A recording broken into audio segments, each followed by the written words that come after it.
नमस्कार दोस्तों, आपका हमारे YouTube चैनल में बहुत बहुत धन्यवाद, बहुत बहुत स्वागत। आपको हमारी कहानी अच्छी लगे तो लाइक करना, शेयर करना, कमेंट करना, सब्सक्राइब करना।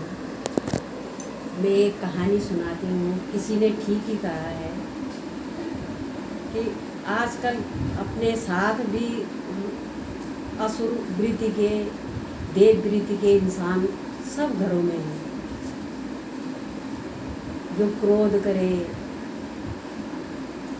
जो किसी भी चीज़ में घर का विरोध करे और आसुरी मत पर चले, वो असुर है।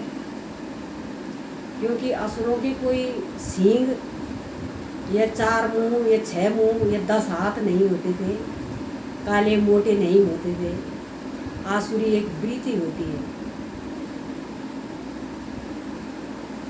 आसुरी वृत्ति वाले लोग हमेशा अपनी मनमानी करते हैं।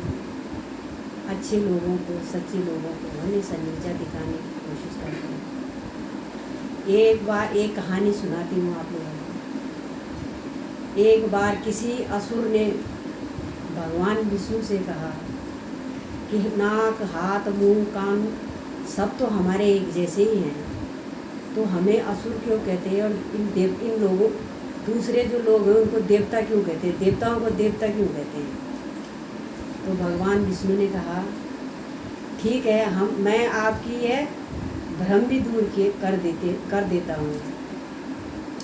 उन्होंने एक ब्रह्मा भोजन का आयोजन किया और 56 प्रकार के भोज बनाए और दोनों वृत्ति वाले लोगों को आमंत्रित कर दिया, आसुरी लोगों को भी और देवतुल्य लोगों को भी। पहले उन्होंने कहा कि जो असुर कहलाते थे उनके लिए कहा कि पहले आपको ये भोजन कराया जाएगा। उनको बैठाया, अच्छी चादर उधर बिछा के, चटाइयाँ बिछा के, दोनों साइड एक असुरों को बिठाया 2 पंक्तियों में, और उनके हाथ में जिस टाइप का एक हवन में आहुति डालने का होता है वो बांध दिए, लकड़ी पे लंबे लंबे कर दिए और दोनों साइड असुरों को बिठा दिया और असुरों से कहा कि खाओ। तो असुर ठहरे अपना पेट भरने वाले, अपने ही बारे में सोचने वाले, अपने लिए वो सब कुछ। असुरों की वृत्ति ये होती है। उन्होंने खाना अपने मुंह में कैसे डालना था, उन्होंने सारा खाना उससे एक दूसरे का गिरा के सारा, ना खुद खाया ना दूसरे को खाने दिया, अपने मुंह में तो कैसे डालना था, सारा गिरा दिया। तब वो उठ गए कि कैसे, विष्णु जी से बोले कैसे खाना है। तो विष्णु जी ने कहा ठीक है। उसके बाद सब सफाई करके देवताओं को बिठाया गया। अब देवताओं के हाथों में भी वैसी लकड़ियाँ बांध दी गई, वैसे ही चम्मचें बना दी गई लंबी लंबी, और दोनों साइड वैसे ही बिठा दिया गया सेम।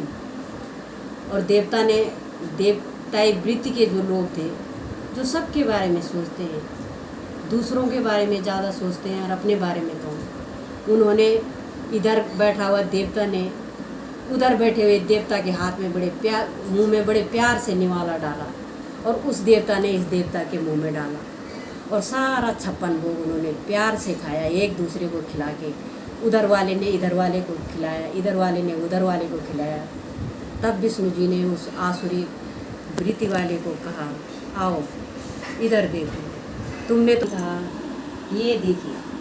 आप लोगों को इसलिए ही आसुर कहा जाता है क्योंकि असुर वृत्ति वाला न तो खुद सुखी रहता है, न दूसरों को सुखी रहने देता है।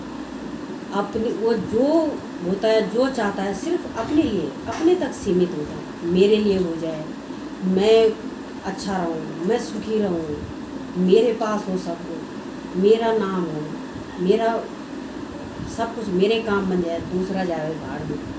लेकिन देव वृत्ति का इंसान हमेशा दूसरों के बारे में सोचता है, ये ईश्वर से भी प्रार्थना करता है जो जैसा मुझे मिला है वैसे सबको मिले। मेरे पास अगर रोटी है तो सबको रोटी मिले, मेरे पास वस्त्र है तो सबको मिले, मेरे पास घर है तो सबको मिले, कोई भूखा न रहे, प्यासा न रहे। लेकिन आजकल ऐसे लोग बहुत कम मिलते हैं। चाहे वो नेता हो, वो भी सब आसुर हैं, अपने बारे में सोचते हैं, अपना घर भरते हैं, अपने बच्चों के लिए करते हैं, बाकी गरीब जनता जाए भाड़ में, तो कोई दूसरे के बारे में नहीं सोचता। वो असुर कहीं भी हो सकते हैं, चाहे वो किसी धर्म स्थान में हो, नाम का ढोंग ढक्कड़ करता है और आंसू बिल्कुल लिए बैठा होता है। आपको मेरी कहानी अच्छी लगे तो लाइक करना, सब्सक्राइब करना, और ना लगे तो डिसलाइक भी कर देना।